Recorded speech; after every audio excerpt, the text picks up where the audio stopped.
Chapter 16. Through the Trap Door.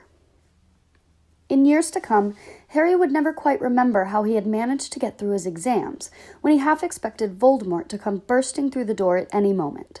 Yet, the days crept by, and there could be no doubt that Fluffy was still alive and well behind the locked door. It was sweltering hot, especially in the large classroom where they did their written papers.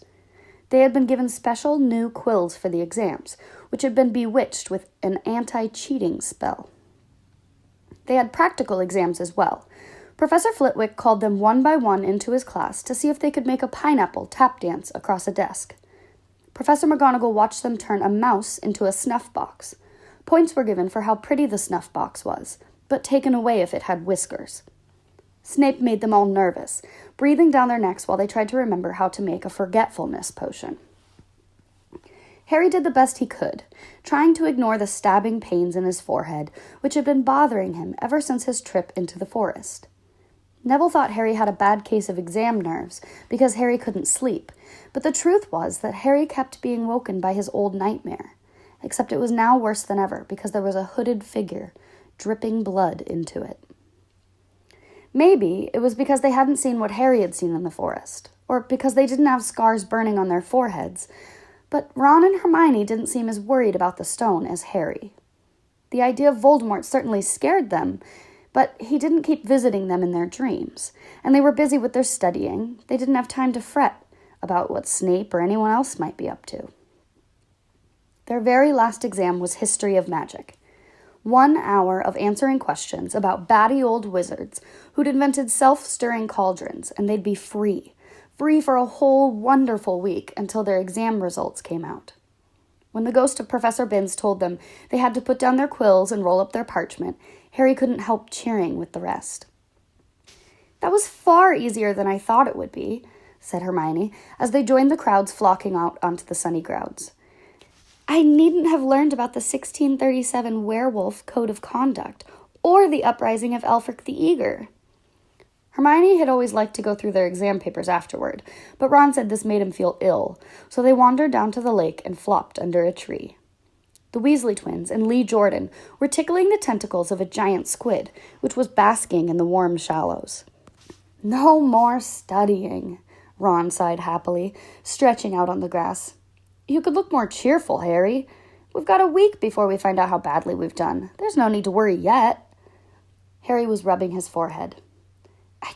I wish I knew what this means," he burst out angrily.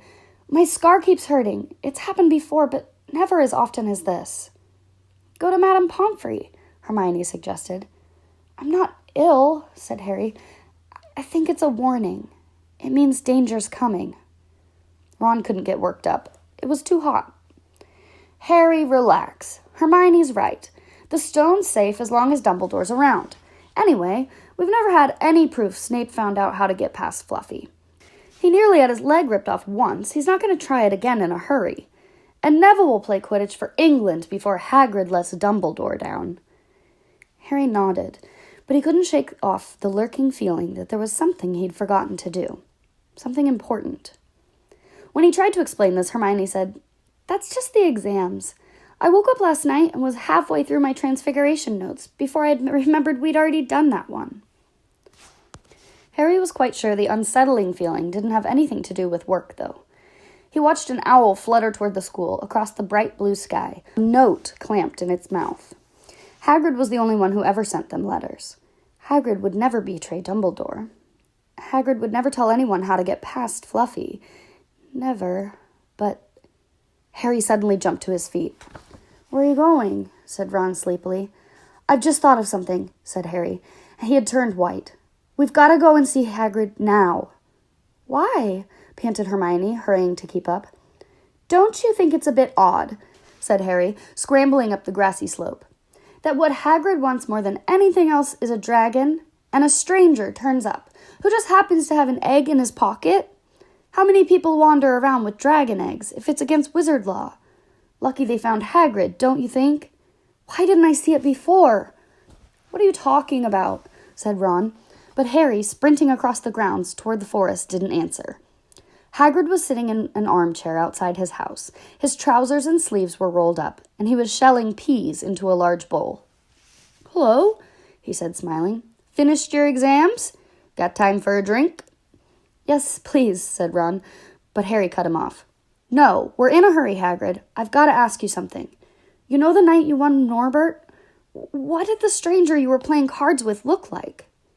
"I don't know," said Hagrid casually. "He wouldn't take his cloak off." He saw the three of them look stunned and raised his eyebrows. "It's not that unusual. You get a lot of funny folks in the Hog's Head. That's the pub down in the village. Might have been a dragon dealer, mightn't he? I never saw his face. He kept his hood up." Harry sank down next to the bowl of peas. "What did you talk to him about, Hagrid? Did you mention Hogwarts at all?" "Might have come up," said Hagrid, frowning as he tried to remember. "Yeah, he asked what I did, and I told him I was a gamekeeper here. He asked a bit about the sort of creatures I look after, so I told him, and I said what I'd always really wanted was a dragon. And then, can't remember too well, because he kept buying me drinks. Let's see, then he had the dragon egg we could play cards for if I wanted. But he had to be sure I could handle it. He didn't want it to go to any old home, so I told him, after Fluffy, a dragon would be easy." "And did he seem interested in Fluffy?" Harry asked, trying to keep his voice calm. "Well, yeah. How many three-headed dogs do you meet, even at Hogwarts? So, I told him, Fluffy's a piece of cake if you know how to calm him. Just play him a bit of music and he'll go straight off to sleep." Hagrid looked suddenly horrified. "I shouldn't have told you that," he blurted out. "Forget I said it. Hey, where you going?" Harry, Ron, and Hermione didn't speak to each other at all until they came to a halt in the entrance hall, which seemed very cold and gloomy after the grounds. "We've got to go to Dumbledore," said Harry. "Hagrid told that stranger how to get past Fluffy, and it was either Snape or Voldemort under that cloak. It must have been easy once he got Hagrid drunk. I just hope Dumbledore believes us. Firenze might back us up if Bane doesn't stop him. Where's Dumbledore's office?" They looked around, as if hoping to see a sign pointing them in the right direction. They had never been told where Dumbledore lived, nor did they know anyone who had been sent to see him. "We'll just have to," Harry began, but a voice suddenly rang across the hall. "What are you three doing?" It was Professor McGonagall, carrying a large pile of books. "We want to see Professor Dumbledore," said Hermione, rather bravely, Harry and Ron thought. "See Professor Dumbledore?" Professor McGonagall repeated, as though this was a very fishy thing to want to do. "Why?" Harry swallowed. Now what? "It's sort of a secret," he said, but he wished at once that he hadn't, because Professor McGonagall's nostrils flared. "Professor Dumbledore left 10 minutes ago," she said coldly. "He received an urgent owl from the Ministry of Magic and flew off for London at once." "He's gone?" said Harry frantically. "Now?" "Professor McGonagall is a very great wizard, Potter. He has many demands on his time. But this is important. Something you have to say is more important than the Ministry of Magic, Potter." "Look," said Harry, throwing caution to the winds. "Professor, it's about the Sorcerer's Stone." Whatever Professor McGonagall had expected, it wasn't that. The books she was carrying tumbled out of her arms, but she didn't pick them up. How do you know?" she spluttered. "Professor, I know that someone's going to try and steal the stone. I've got to talk to Professor Dumbledore." She eyed him with a mixture of shock and suspicion. "Professor Dumbledore will be back tomorrow," she said finally. "I don't know how you found out about the stone, but rest assured no one can possibly steal it. It's too well protected." "But Professor Potter, I know what I'm talking about," she said shortly. She bent down and gathered up the fallen books. "I suggest you all go back outside and enjoy the sunshine." But they didn't. "It's tonight," said Harry, once he was sure Professor McGonagall was out of earshot. "Snape's going through the trapdoor tonight. He's found out everything he needs, and now he's got Dumbledore out of the way. He sent that note. I bet the Ministry of Magic will get a real shock when Dumbledore turns up." "But what can we—" Hermione gasped. Harry and Ron wheeled around. Snape was standing there. "Good afternoon," he said smoothly. They stared at him. "You shouldn't be inside on a day like this," he said with an odd, twisted smile. "We were," Harry began, without any idea what he was going to say. "You want to be more careful," said Snape. "Hanging around like this, people will think you're up to something. And Gryffindor really can't afford to lose any more points, can it?" Harry flushed. They turned to go outside, but Snape called them back. "Be warned, Potter. Any more nighttime wanderings, and I will personally make sure you are expelled. Good day to you." He strode off in the direction of the staff room. Out on the stone steps, Harry turned to the others. "Right. Here's what we've got to do," he whispered urgently. "One of us has got to keep an eye on Snape. Wait outside the staff room and follow him if he leaves it. Hermione, you'd better do that." "Why me?" "It's obvious," said Ron. "You can pretend to be waiting for Professor Flitwick, you know?" He put on a high voice. "Oh, Professor Flitwick, I'm so worried. I think I got question 14B wrong." "Oh, shut up," said Hermione, but she agreed to go and watch out for Snape. "And we'd better stay outside the third-floor corridor," Harry told Ron. "Come on." But that part of the plan didn't work. No sooner had they reached the door separating Fluffy from the rest of the school than Professor McGonagall turned up again, and this time she lost her temper. "I suppose you think you're harder to get past than a pack of enchantments," she stormed. "Enough of this nonsense. If I hear you've come anywhere near her again, I'll take another 50 points from Gryffindor. Yes, Weasley, from my own house." Harry and Ron went back into the common room. Harry had just said, "At least Hermione's on Snape's tail," when the portrait of the fat lady swung open and Hermione came in. "I'm sorry, Harry," she wailed. "Snape came out and asked me what I was doing, so I said I was waiting for Flitwick, and Snape went to get him, and I've only just got away. I don't know where Snape went." "Well, that's it, then, isn't it?" Harry said. The two others stared at him. He was pale, and his eyes were glittering. "I'm going out of here tonight, and I'm going to try and get the stone first." "You're mad," said Ron. "You can't," said Hermione. "After what McGonagall and Snape have said, you'll be expelled." "So what?" Harry shouted. "Don't you understand? If Snape gets a hold of the stone, Voldemort's coming back. Haven't you heard what it was like when he was trying to take over? There won't be any Hogwarts to be expelled from. He'll flatten it, or turn it into a school for the dark arts. Losing points doesn't matter anymore. Can't you see? Do you think he'll just leave you and your families alone if Gryffindor wins the House Cup? If I get caught before I can get to the stone, well, I'll have to get back to the Dursleys and wait for Voldemort to find me there. It's only dying a bit later than I would have, because I'm never going over to the dark side. I'm going through that trapdoor tonight, and nothing you two say is going to stop me. Voldemort killed my parents, remember?" He glared at them. "You're right, Harry," said Hermione in a small voice. "I'll use the invisibility cloak," said Harry. "It's just lucky I got it back." "But will it cover all three of us?" said Ron. All three of us? Oh, come off it. You don't think we'd let you go alone?" "Of course not," said Hermione briskly. "How do you think you'd get to the stone without us? I'd better go and look through my books. There might be something useful."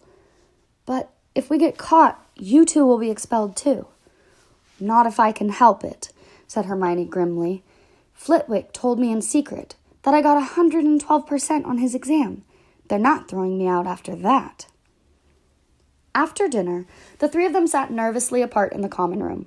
Nobody bothered them. None of the Gryffindors had anything to say to Harry anymore, after all. This was the first night he hadn't been upset by it. Hermione was skimming through all her notes, hoping to come across one of the enchantments they were trying to break. Harry and Ron didn't talk much. Both of them were thinking about what they were about to do. Slowly, the room emptied as people drifted off to bed. "Better get the cloak," Ron muttered, as Lee Jordan finally left, stretching and yawning. Harry ran upstairs to their dark dormitory. He pulled out the cloak, and then his eyes fell on the flute Hagrid had given him for Christmas. He pocketed it to use on Fluffy. He didn't feel much like singing. He ran back down to the common room. "We'd better put the cloak on here and make sure it covers all three of us. if Filch spots one of our feet wandering around on its own." "What are you doing?" said a voice from the corner of the room. Neville appeared from behind an armchair, clutching Trevor the toad, who looked as though he'd been making another bid for freedom. "Nothing, Neville, nothing," said Harry, hurriedly pulling the cloak behind his back. Neville stared at their guilty faces. "You're going out again," he said. No, said Hermione. "No, we're not. Why don't you go to bed, Neville?" Harry looked at the grandfather clock by the door. They couldn't afford to waste any more time. Snape might even now be trying to play Fluffy to sleep. You can't go out," said Neville. "You'll be caught again. Gryffindor will be in even more trouble." "You don't understand," said Harry. "This is important." But Neville was clearly steeling himself to do something desperate. "I won't let you do it," he said, hurrying to stand in front of the portrait hole. I'll fight you." "Neville," Ron exploded, "get away from that hole and don't be an idiot." "Don't you call me an idiot," said Neville. "I don't think you should be breaking any more rules. And you were the one who told me to stand up to people."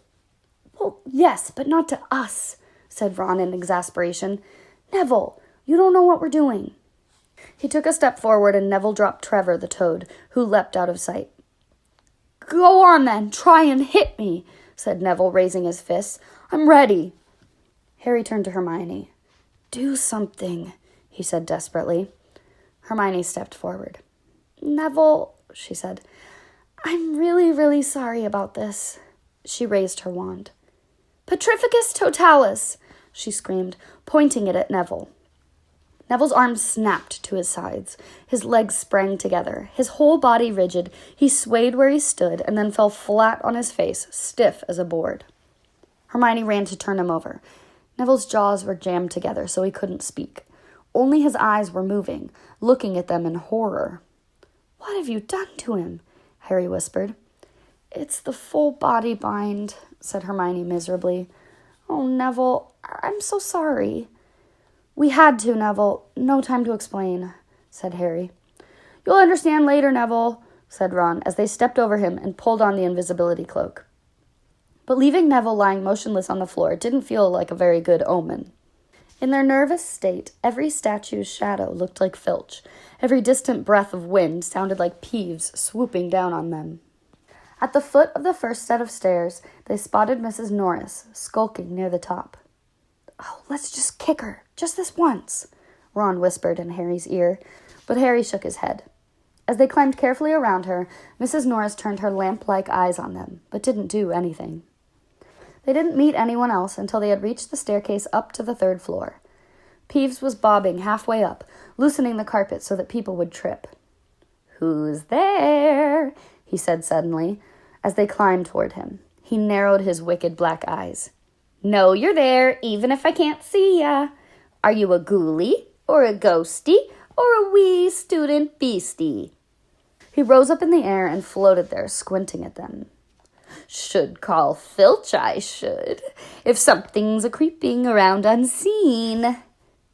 Harry had a sudden idea. "Peeves," he said in a hoarse whisper, "the Bloody Baron has his own reasons for being invisible." Peeves almost fell out of the air in shock. He caught himself in time and hovered about a foot off of the stairs. "So sorry, your bloodliness, Mr. Baron, sir," he said greasily. My mistake. I didn't see you. Of course I didn't. You're invisible. Forgive old Peevesy his little joke, sir." "I have business here, Peeves," croaked Harry. "Stay away from this place tonight." "I will, sir. I most certainly will," said Peeves, rising up in the air again. "Hope your business goes well, Baron. I'll not bother you." And he scooted off. "Brilliant, Harry," whispered Ron. A few seconds later, they were there, outside the 3rd floor corridor, and the door was already ajar. "Well, there you are," Harry said quietly. "Snape's already got past Fluffy." Seeing the open door somehow seemed to impress upon all 3 of them what they were facing. Underneath the cloak, Harry turned to the other 2. "If you want to go back now, I won't blame you," he said. "You can take the cloak. I won't need it now. Don't be stupid, said Ron. We're coming, said Hermione. Harry pushed the door open. As the door creaked, low, rumbling growls met their ears. All three of the dogs' noses sniffed madly in their direction, even though it couldn't see them. What's that at its feet? Hermione whispered. Looks like a harp, said Ron. Snape must have left it there. It must wake up the moment you stop playing, said Harry. Well, here goes. He put Hagrid's flute to his lips and blew. It wasn't really a tune, but from the first note the beast's eyes began to droop. Harry hardly drew breath. Slowly, the dog's growls ceased. It tottered on its paws and fell to its knees. Then it slumped to the ground, fast asleep. Keep playing, Ron warned Harry as they slipped out of the cloak and crept toward the trapdoor. They could feel the dog's hot, smelly breath as they approached the giant heads. I think we'll be able to pull the door open, said Ron, peering over the dog's back. Want to go first, Hermione? No, I don't. All right. Ron gritted his teeth and stepped carefully over the dog's legs. He bent and pulled the ring of the trapdoor, which swung open. What can you see? Hermione asked anxiously. Nothing, just black. There's no way of climbing down. We'll just have to drop. Harry, who was still playing the flute, waved at Ron to get his attention and pointed at himself. You want to go first? Are you sure? Said Ron. I don't know how deep this thing goes. Give the flute to Hermione so she can keep him asleep. Harry handed the flute over. In the few seconds' silence, the dog growled and twitched, but the moment Hermione began to play, it fell back into its deep sleep. Harry climbed over it and looked down through the trapdoor. There was no sign of the bottom. He lowered himself through the hole until he was hanging on by his fingertips. Then he looked up at Ron and said, If anything happens to me, don't follow. Go straight to the owlery and send Hedwig to Dumbledore, right? Right, said Ron. See you in a minute, I hope. And Harry let go. Cold, damp air rushed past him as he fell down, down, down, and flump. With a funny, muffled sort of thump, he landed on something soft. He sat up and felt around, his eyes not used to the gloom. It felt as though he was sitting on some sort of plant. It's okay! He called up to the light the size of a postage stamp, which was the open trapdoor. It's a soft landing! You can jump! Ron followed right away. He landed sprawled next to Harry. What's this stuff? Were his first words. I don't know, some sort of plant thing. I suppose it's here to break the fall. Come on, Hermione! The distant music stopped. There was a loud bark from the dog, but Hermione had already jumped. She landed on Harry's other side. We must be miles under the school, she said. Lucky this plant thing's here, really, said Ron. Lucky? Shrieked Hermione. Look at you both! She leapt up and struggled toward the damp wall. She had to struggle because the moment she had landed, the plant had started to twist snake-like tendrils around her ankles. As for Harry and Ron, their legs had already been bound tightly in long creepers without their noticing. Hermione had managed to free herself before the plant got a firm grip on her. Now, she watched in horror as the two boys fought to pull the plant off of them. But the more they strained against it, the tighter and faster the plant wound around them.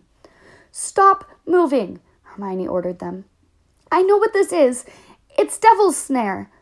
Oh, I'm so glad we know what it's called. That's a great help, snarled Ron, leaning back, trying to stop the plant from curling around his neck. Shut up! I'm trying to remember how to kill it, said Hermione. Well, hurry up, I can't breathe, gasped Harry, wrestling at it as it curled around his chest. Devil's Snare. Devil's Snare. What did Professor Sprout say? It likes the dark and the damp. So light a fire, Harry choked. Yes, but of course, but there's no wood, Hermione cried, wringing her hands. Have you gone mad? Ron bellowed. Are you a witch or not? Oh, right, said Hermione, and she whipped out her wand, waved it, muttered something, and sent a jet of the same bluebell flame she had used on Snape at the plant. In a matter of seconds, the two boys felt it loosening its grip as it cringed away from the light and warmth. Wriggling and flailing, it unraveled itself from their bodies, and they were able to pull free. Lucky you pay attention in herbology, Hermione, said Harry, as he joined her by the wall, wiping sweat off his face. Yeah, said Ron. And lucky Harry doesn't lose his head in a crisis. There's no wood. Honestly. This way, said Harry, pointing down a stone passageway, which was the only way forward. All they could hear apart from their footsteps was the gentle drip of water trickling down the walls. The passageway sloped downward, and Harry was reminded of Gringotts. With an unpleasant jolt of the heart, he remembered the dragons said to be guarding vaults in the Wizard's Bank. If they met a dragon, a fully grown dragon, Norbert had been bad enough. Can you hear something? Ron whispered. Harry listened. A soft rustling and clinking seemed to be coming from up ahead. Do you think it's a ghost? I don't know. Sounds like wings to me. There's light ahead. I can see something moving. They reached the end of the passageway and saw before them a brilliantly lit chamber, its ceiling arching high above them. It was full of small, jewel-bright birds, fluttering and tumbling all around the room. On the opposite side of the chamber was a heavy wooden door. Do you think they'll attack us if we cross the room? Said Ron. Probably. They don't look very vicious, but I suppose if they all swoop down at once, well, there's no other choice. I'll run. He took a deep breath, covered his face with his arms, and sprinted across the room. He expected to feel sharp beaks and claws tearing at him at any second, but nothing happened. He reached the door untouched. He pulled the handle, but it was locked.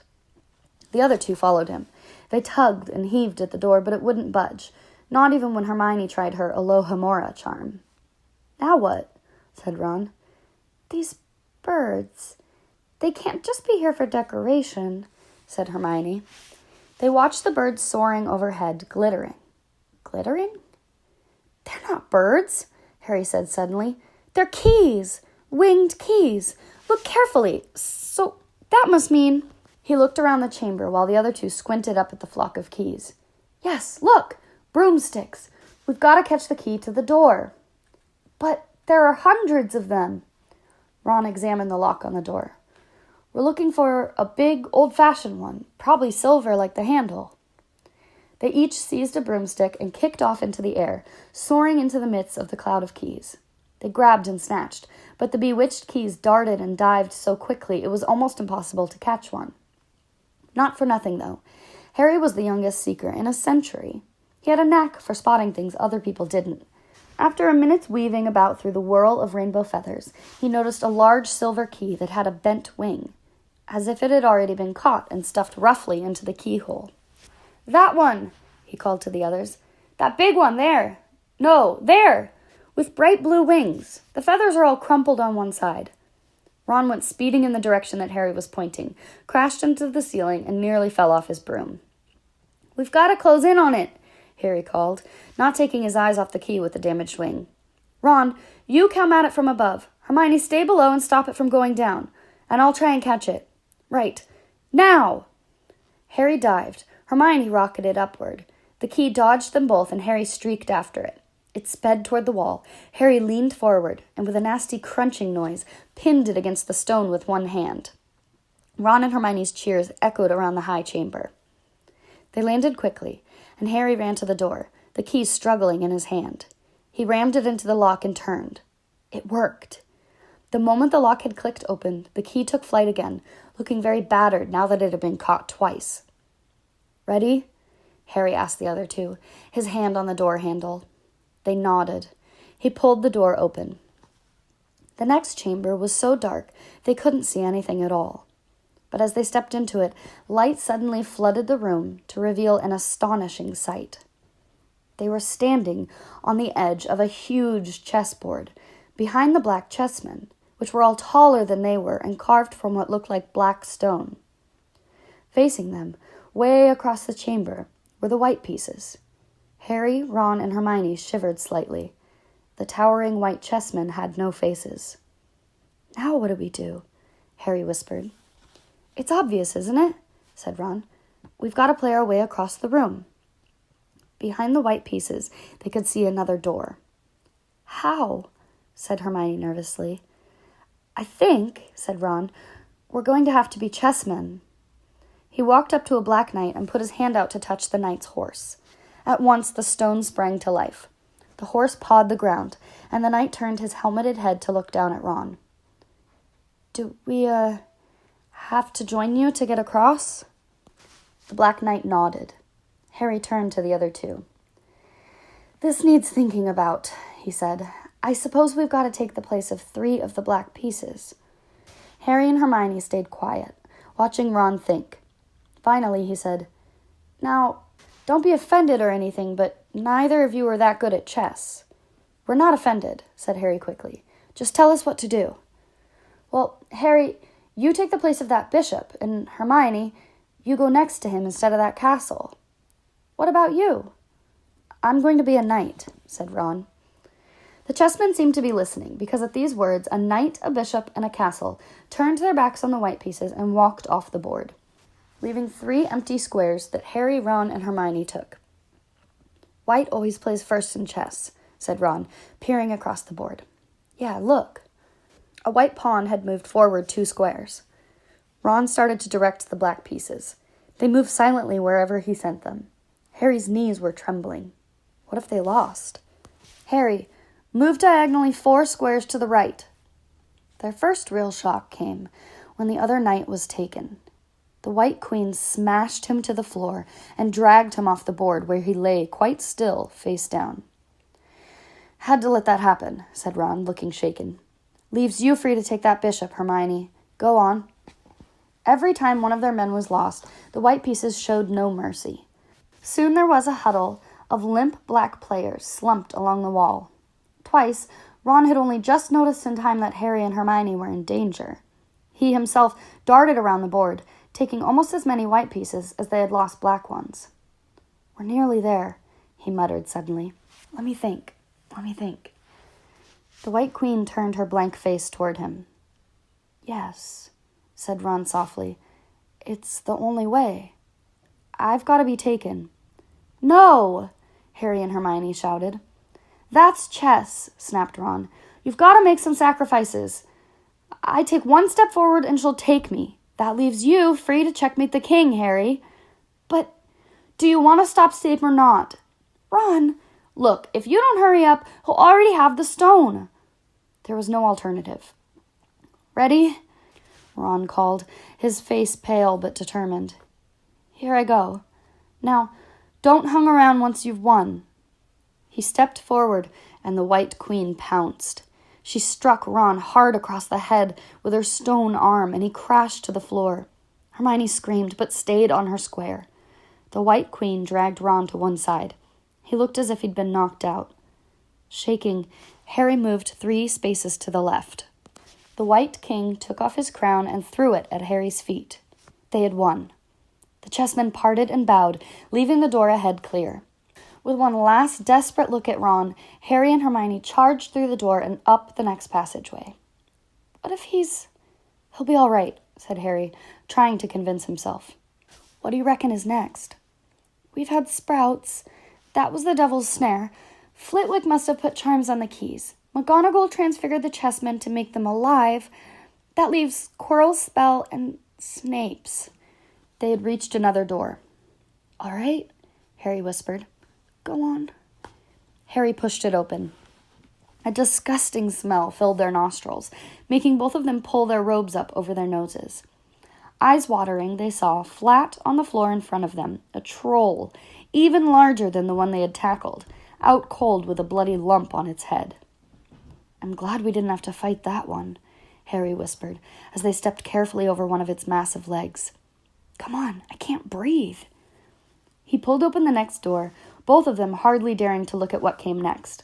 But there was nothing very frightening in here, just a table with 7 differently shaped bottles standing on it in a line. Snape's, said Harry. What do we have to do? They stepped over the threshold, and immediately a fire sprang up behind them in the doorway. It wasn't ordinary fire either. It was purple. At the same time, black flames shot up in the doorway, leading onward. They were trapped. Look! Hermione seized a roll of paper lying in the bottles. Harry looked over her shoulder to read it. Danger lies before you, while safety lies behind. 2 of us will help you, whichever you would find. 1 among us 7 will let you move ahead. Another will transport the drinker back instead. 2 among our numbers hold only nettle wine. 3 of us are killers, waiting hidden in a line. Choose, unless you wish to stay here forevermore. To help you in your choice, we give you these clues 4. First, however slyly the poison tries to hide, you'll always find some nettle wine is on its left side.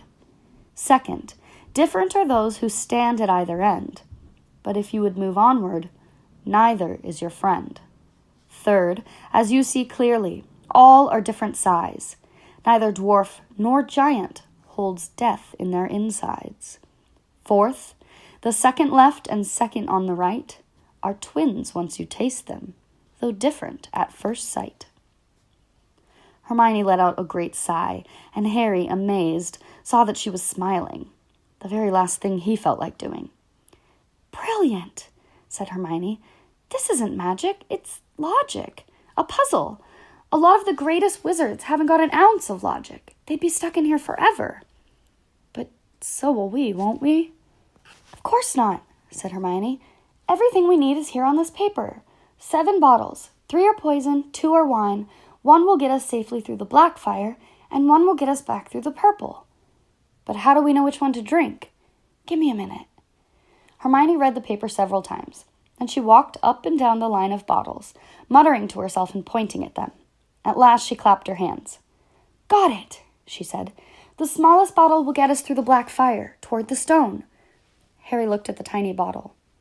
"There's only enough for 1 of us," he said. "That's hardly 1 swallow." They looked at each other. "Which one will get you back through the purple flames?" Hermione pointed at a rounded bottle on the right end of the line. "You drink that," said Harry. "No, listen. Get back and get Ron. Grab brooms from the flying key room. They'll get you out of the trapdoor and past Fluffy. Go straight to the owlery and send Hedwig to Dumbledore. We need him. I might be able to hold off Snape for a while, but I'm no match for him, really." "But, Harry, what if you know who's with him?" "Well, I was lucky once, wasn't I?" said Harry, pointing at his scars. "I might get lucky again." Hermione's lip trembled, and she suddenly dashed at Harry and threw her arms around him. "Hermione!" "Harry, you're a great wizard, you know." "I'm not as good as you," said Harry, very embarrassed as she let go of him. "Me?"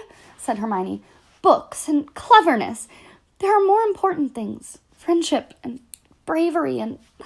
Harry, be careful." "You drink first," said Harry. "You're sure which way is which, aren't you?" "Positive," said Hermione. She took a long drink from the round bottle at the end and shuddered. "It's not poison," said Harry anxiously. "No, but it's like ice." "Quick, go before it wears off." "Good luck." "Take care." "Go!" Hermione turned and walked straight through the purple fire. Harry took a deep breath and picked up the smallest bottle. He turned to face the black flames. "Here I come," he said, and he drained the little bottle in 1 gulp. It was indeed as though ice was flooding his body. He put the bottle down and walked forward. He braced himself, saw the black flames licking his body, but couldn't feel them. For a moment, he could see nothing but dark fire. Then he was on the other side in the last chamber. There was someone there. But it wasn't Snape. It wasn't even Voldemort.